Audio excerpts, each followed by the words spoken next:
राधे राधे प्रणाम। हम पूनम अपने YouTube चैनल पूनम सरिता संगीत में आप सबके तहे दिल से स्वागत करते हैं।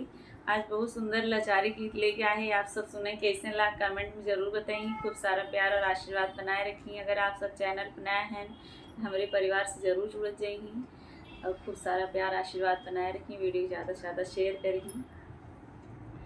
छुट्टी जई है पापा के अंगनवा सजन लई जई गवनवा।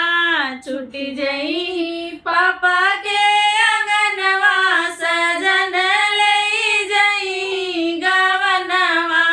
छुट्टी जई पापा के अंगनवा सजन लई जई गवनवा।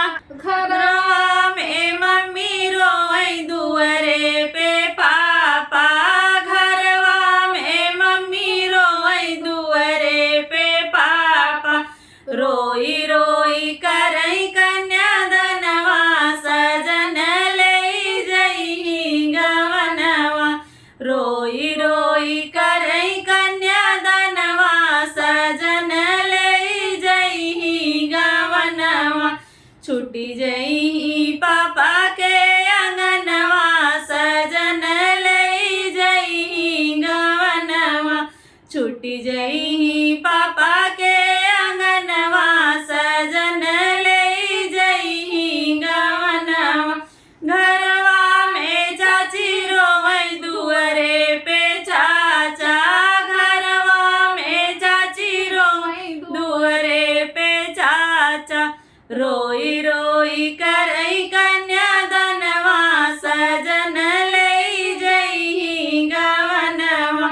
रोई रोई करई कन्यादानवा सजन लई जई गवनवा।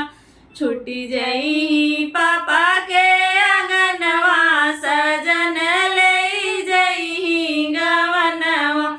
छुट्टी जई पापा के अंगनवा सजन लई जई गवनवा।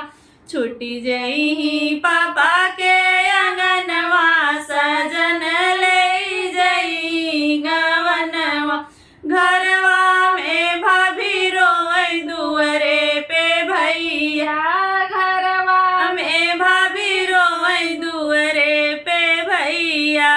रोई रोई करई कन्यादानवा सजन लई जई गवनवा।